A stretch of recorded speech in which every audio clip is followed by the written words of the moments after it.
লিও Tolstoy একজন খ্যাতিমান রুশ লেখক।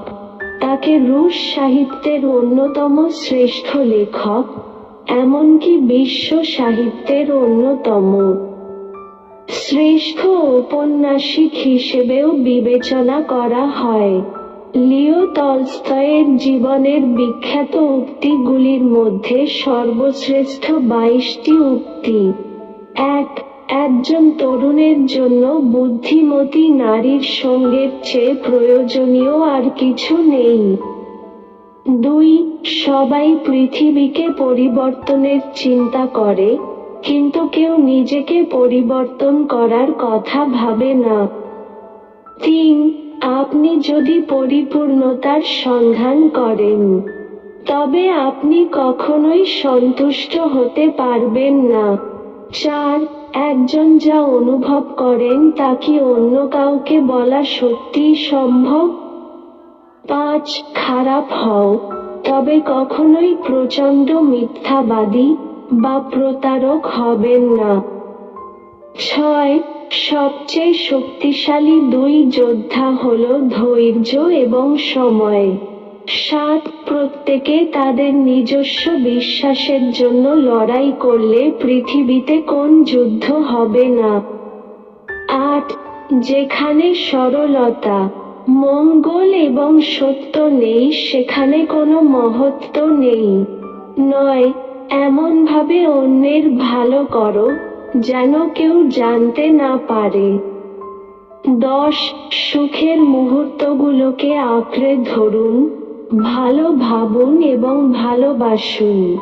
পৃথিবীতে এটাই একমাত্র বাস্তবতা, বাকি সব মূর্খতা। 11. শত্রু থেকে পরিত্রাণ পেতে তাকে অবশ্যই ভালোবাসতে হবে। 12. আমরা সবাই ঘুমন্ত, যতক্ষণ না আমরা কারো প্রেমে পড়ছি। 13. আমি যা জানি তার সবই জানি একমাত্র ভালোবাসার কারণে।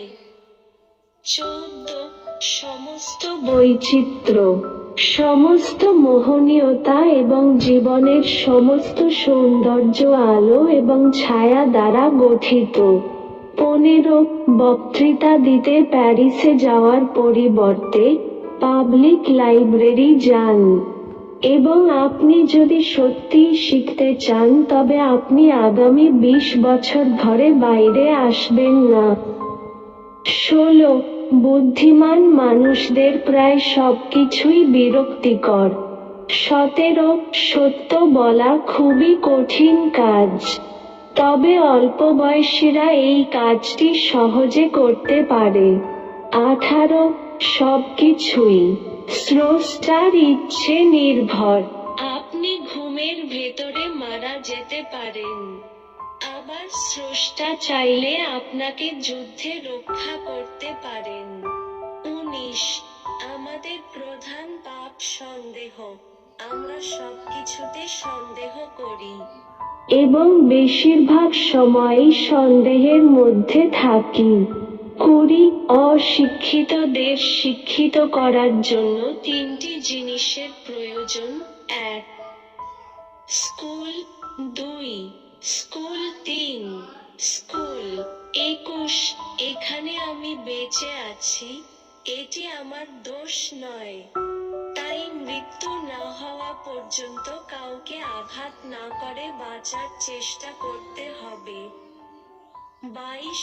বড়লোকের ঈশ্বর দরকার, কারণ ওটা ছাড়া তাদের সবকিছুই আছে। আবার গরিব লোকেরও ঈশ্বর দরকার, কারণ ওটা ছাড়া তাদের আর কিছুই নেই।